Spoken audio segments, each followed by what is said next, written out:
This is a back strengthener. I want you to be able to do this exercise in good form to build strength, to build mobility, to build bone density. This is a super fabulous exercise. It's called stiff-legged deadlifts.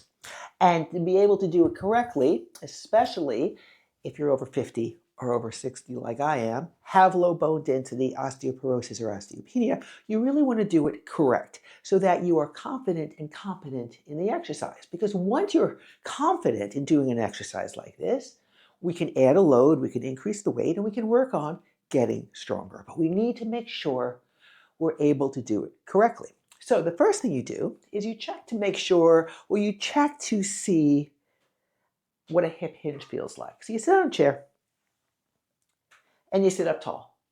So this might seem super easy, but usually when we're sitting in a chair, we're sitting like this.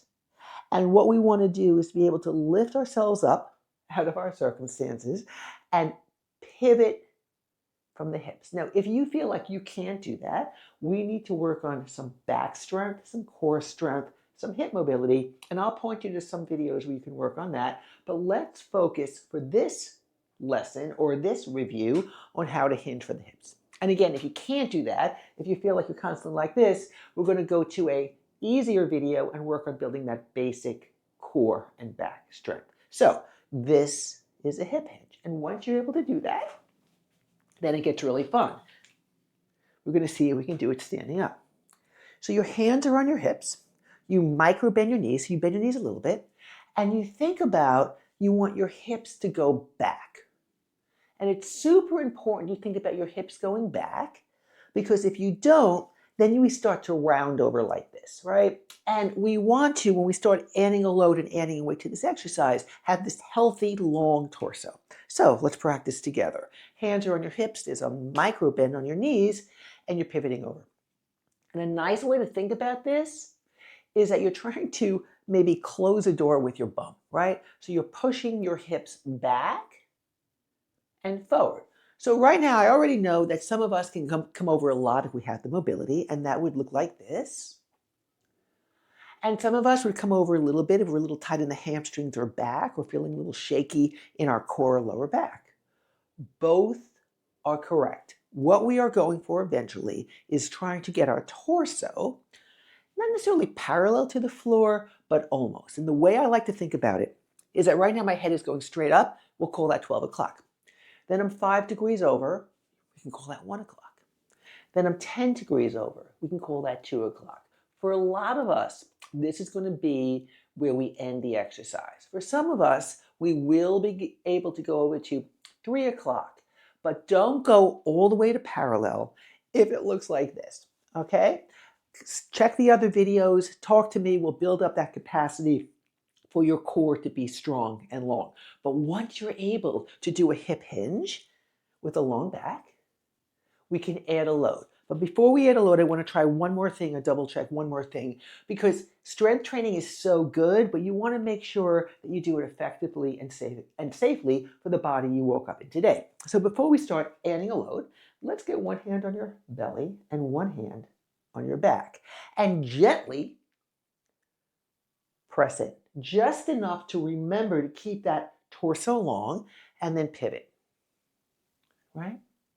Now, as you do that, think about reaching your chest away from your tailbone and your hips, super important, going back. Remember what I said about, closing the door? Now, once you're able to do that, you pick up light weights. And when I say light, I mean super light, because we want to make sure we're able to do an exercise competently before we add more weight to an exercise. And if you don't have super lightweight, you can hold a yoga block, right? So you're going to hold on, let's say a super lightweight, roll the shoulders back, and we pivot over. So there's a couple of things you can check with this one. Notice that my hips are going back and forth as the weight travels up and down. And that would be the main focus to think about when you're holding the weights in your hands. Again, hips are going back and forth as weights are going up and down. So once you're able to do 3 rounds of 10 to 12 repetitions confidently and competently, you can increase the weight. So let's say you did these for a couple of weeks, right? Depending on where you're starting at. And you're like, I can do 10 or 12. What's next? Then you pick up something heavier. And then the same rules apply. You roll your shoulders back, you're hinging at your hips, and we're coming over. Stiff-legged deadlift. In many of our classes, we call this a hip hinge because what are we doing? We're hinging at the hips. And over the course of your program, and as you keep working on your strength and mobility, you will be able to maybe come over a little bit more, keeping your core strong as you come over. And this is such a wonderful exercise. Strength training is so good for us. It builds strength, mobility, balance, bone density, but we want to make sure that we're doing it right. And best thing, you don't need a million exercises. You need just a few exercises that you do right, and then you get stronger. Give that a try. Remember, you're working up to do 3 rounds of 10 to 12 repetitions. And most of all, what I want you to think about as you integrate this exercise, as you explore the other videos, and I will link to them, is that exercise works when you know how to work it.